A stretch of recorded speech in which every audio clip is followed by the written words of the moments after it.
Hello and welcome to Crushing Comics. I'm your host Peter, and I'm here with a new feature which I am calling Indie Series Spotlight. So here's the deal. If you've been watching this channel, you have seen me unwrap a lot of oversized collected editions, and they've been predominantly Marvel, because I'm predominantly a Marvel collector. At least I was before I started to get back into comics in 2010.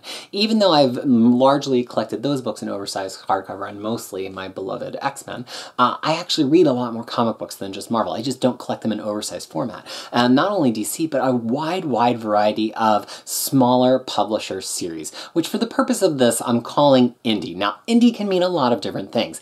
Image, which is the third biggest comics publisher, has a huge market share, but every book made by Image is creator-owned, or at least owned by a creator who has farmed it out to a team to create. None of the books are owned by Image themselves. Whereas there's other publishers like IDW who are managing licensed material or even have some characters which might be their own creative domain, and they are just assigning the way that Marvel and DC does. So what does indie mean for this? Well, for the purposes right now of the series, we're going to use it to mean any publisher other than those big two Marvel and DC publishers. And it's going to be a chance for me to highlight series that I love, whether I have them physically on the shelf or maybe I've read them digitally, and either way, they're series that I really recommend to you and that I want to spotlight to, because maybe a spotlight hasn't been shined on them yet because they didn't get as much press, as much noise, and they don't have as many fans as Marvel and DC. So the way I'm going to do this format is each episode I'll break into two parts. There'll be the beginning part, which is the more general recommendation where I kind of give you the general pitch for a series and try not to give you any spoilers past the first few issues.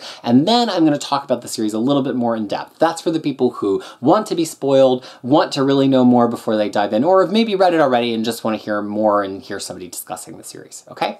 So the first one I've got today is something I've read very recently, but it has very quickly become one of my all-time favorite creator-owned series, and that is Suicide Risk by Mike Carey and Elena Casagrande, and this was for Boom Studios, which is a small pub. They have actually two halves. Boom Studios tends to do the more adult-oriented or just general-oriented stuff, and then they have Boom Box, which puts out their kid-oriented stuff like Lumberjanes, another favorite in this household that I'm sure we'll be talking about sometime soon.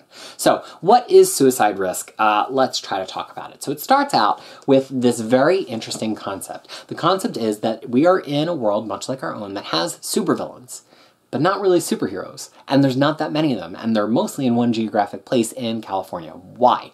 Well, we're going to find that out soon. But the idea is that some of them seem like they start out heroes, but everybody winds up a villain. And we follow Leo Winters, who's just a normal police officer. He doesn't have any powers, as he encounters one group of these villains as they are robbing a bank. And Leo and his partner have a bad encounter with the villains. Things just go to hell on page 1.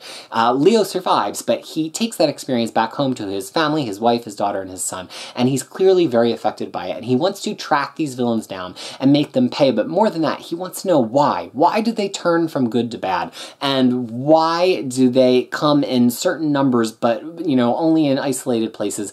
And what is the story, and how can he put an end to it? So that's his urge as a cop, and it's an interesting series because the series becomes many different things. I really thought from this first volume that it was going to be very much like almost like a procedural cop story, you know, normal guy cop versus this group of villains, but it doesn't really just follow that format. He winds up getting a little bit embedded with a group of villains for a little while, and then he has kind of a Breaking Bad moment in a way, and you'll notice that the spines actually change color from white to black, and that kind of tracks his journey through this investigation.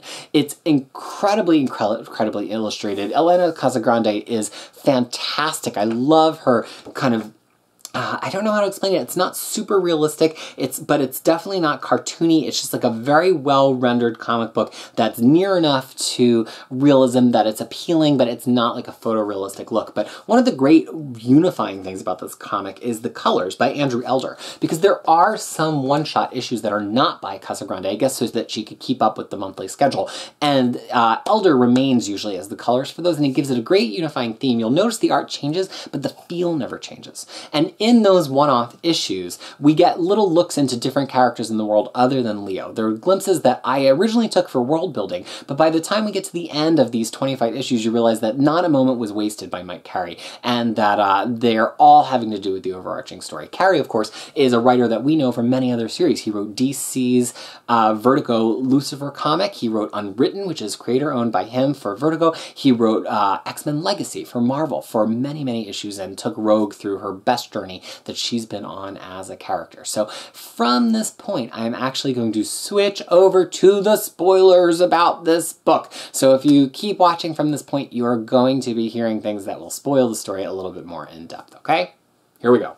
So the thing is that when he's investigating these villains, he gets very fixated on how they got their powers. And he tracks down these two people who seem to be giving the villain powers. But these two people say they can only give powers to certain people, and it just so happens Leo Winters is on the list. Are they blowing smoke, or is it true that he's special in some way? He gets these powers, and that's how he is able to become embedded with this group of villains. But he discovers the powers are breaking him bad. He's starting to get villainous despite himself, despite his best urges. But why? And that question about why and the nature of heroism and villainy is the central theme of this book. Is he really a villain, or is it the circumstances that have painted him that way? Did he actually start out doing something good and noble, and he's just been cast in a different light that makes him look like a villain?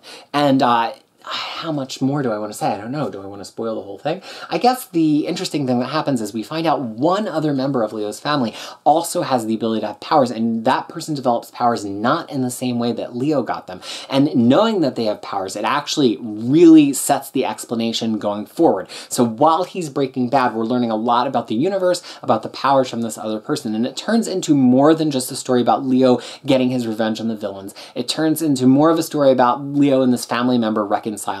It turns into more than just a story of like, is he ever going to get good? It's a story with a universal scope, a worldwide scope, and it just gets bigger and bigger and bigger in a way that when we're reading Marvel and DC comics, which do these big world is at jeopardy kind of stories all the time, we're used to them kind of fizzling. Like, I don't know about you, but I just feel like they never quite pay off as big as I want to pay them off because the toys have got to get put back in the box. And Marvel and DC never break everything because anything never always, oh gosh, that was a great sentence. Nothing breaks all the way ever, right? We might get rid of some characters, the Ultimate Universe dies, the Fantastic Four goes away, there's a crisis, history gets rewritten, but it's never really the full set of consequences. And being in a 25-issue series here, there is a full set of consequences in Suicide Risk. And so, but the last issue, the world has fundamentally changed. We've read a story with a beginning, a middle, and an end. And the end is huge and shocking, and I loved it. So I highly, highly recommend the series. I first read the initial collection probably a little over a year ago, and I said, wow, this is great. So I made sure to have all 6 of them before we made our move down here to Wellington,